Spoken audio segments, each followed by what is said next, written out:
రాష్ట్ర ఉద్యోగ ఉపాధ్యాయులకి సంబంధించి 12వ పిఆర్సీని 2023 జూలై 1 నుంచి అమలు చేయవలసినటువంటి అవసరం ఉంది. అంటే ఈ రాష్ట్ర ఉద్యోగ ఉపాధ్యాయులకి పిఆర్సీ అనేది 5 సంవత్సరాలకు ఒక్కసారి ఇవ్వాల్సినటువంటి అవసరం ఈ ప్రభుత్వాలకు ఉంది. కానీ 2023 జూలై 1 నుంచి అమలు చేయవలసినటువంటి పిఆర్సీ ఇప్పుడు 2026 జూలై నెలకే వచ్చేసాం. అంటే 3 సంవత్సరాల కాలపరిమితి ఇప్పటికే వృధా అయింది. ఇప్పటి వరకు పిఆర్సీల కాలపరిమితి వృధా అయినటువంటి అత్యధిక కాలం వృధా అయినటువంటి పిఆర్సీనే 12వ పిఆర్సీ. ఇప్పటి వరకు దాని మీద ప్రభుత్వం కమిషన్ కూడా వేయలేనటువంటి పరిస్థితి ఉంది. అంటే రాష్ట్ర ఉద్యోగ ఉపాధ్యాయులకి అది 5 సంవత్సరాల ఆర్థిక ప్రయోజనం కలిగే ఇటువంటి పిఆర్సీలు ఈ విధంగా వృధా చేయటం ఈ రాష్ట్ర ఉద్యోగ ఉపాధ్యాయులు తీవ్రమైనటువంటి నష్టానికి గురి అవుతూ ఉన్నారు.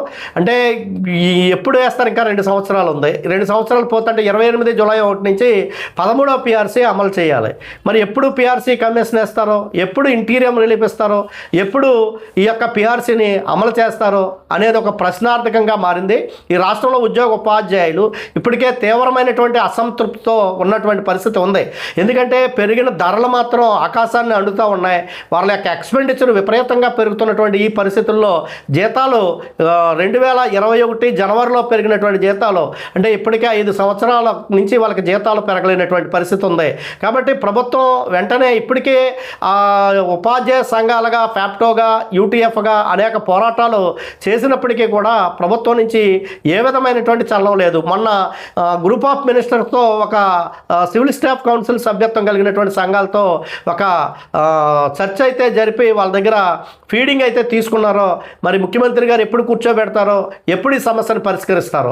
రెండో వైపు డిఏలకు సంబంధించి అంటే పెరిగిన ధరలకు అనుగుణంగా 6 నెలలకు ఒకసారి డిఏ ఇవ్వాల్సినటువంటి పరిస్థితి ఉంది.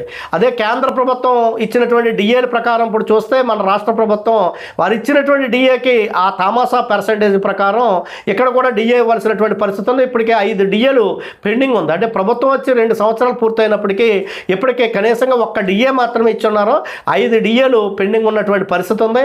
రెండో వైపు సరెండర్ లీవులు ఎప్పుడో 2022లో ఉపాధ్యాయులు ఉద్యోగులు పెట్టుకున్నటువంటి సరెండర్ లీవులు ఇప్పటి వరకు వాళ్ళ ఖాతాలో పడలేదు. 2022లో పెట్టుకున్నటువంటి ఉపాధ్యాయుల సరెండర్ లీవులకి ఇన్కమ్ ట్యాక్స్ కూడా ప్రభుత్వం కట్టించుకున్నటువంటి పరిస్థితి ఉంది.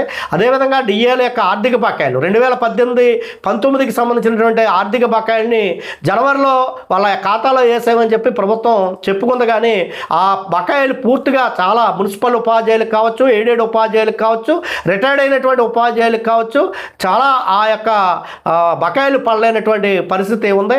ఈ విధంగా ఈ రోజున రాష్ట్ర ప్రభుత్వం నుంచి ఉపాధ్యాయుల ఉద్యోగుల అత్యధిక ఓట్లతో గెలిచినటువంటి కూటమి ప్రభుత్వం ఉద్యోగ ఉపాధ్యాయుల యొక్క ఆర్థిక పరమైనటువంటి సమస్యలు పరిష్కరించడంలో తాత్సారం చేస్తూ ఉంది. రెండో వైపు ముఖ్యమంత్రి గారు శ్వేతపత్రం పేరు చెప్పి మొన్న ఒక శ్వేతపత్రాన్ని కూడా విడుదల చేస్తూ వచ్చినటువంటి ఆదాయం మొత్తం ఉద్యోగుల జీతాలకే ఖర్చు అయిపోతుందని చెప్పి ప్రజానికాన్ని ఒక రాంగ్ డైరెక్షన్ ఇవ్వటంలో భాగం తప్ప అసలు వాస్తవానికి ఉద్యోగులకి ఎంత జీతం వస్తూ ఉంది, ఉపాధ్యాయులకి ఎంత జీతం ఖర్చు అవుతూ ఉంది, ఉద్యోగులకి ఎంత జీతం ఖర్చు అవుతూ ఉంది, కాంట్రాక్ట్ అవుట్సోర్సింగ్ సిబ్బందికి ఎంత జీతం ఖర్చు అవుతుంది, దాన్ని క్లాసిఫికేషన్ చేసి ఈ ప్రభుత్వం ప్రజలకు చూపిస్తే బాగుంటుంది తప్ప 98-97% ఉద్యోగ ఉపాధ్యాయులకి వేతనాలకే ఖర్చు అవుతుంది అనేది అది కరెక్ట్ సమాచారం కాదు. లేదా మీ ఆదాయం తగ్గైనా ఉండాలి. ఎందుకంటే జీతాలు మొత్తం ఆదాయం మొత్తం జీతాలకే ఖర్చు అయిపోతే మరి కొత్త నియామకాలు ఏమీ జరగలేదు కదా. ప్రతి నెల వేలాది మంది ఉద్యోగులు పదవీ విరమణ చెందుతూ ఉన్నారు. తామాసా పద్ధతిలో ఆదాయం మిగులుతుంది తప్ప ఆదాయం ఏ విధంగా ఖర్చు పెరుగుతుంది అనేది కూడా ప్రభుత్వం చాలా స్పష్టంగా చెప్పాలి తప్ప ప్రజల్ని తప్పుదోవ పట్టించడమే తప్ప మరొకటేమీ కాదు.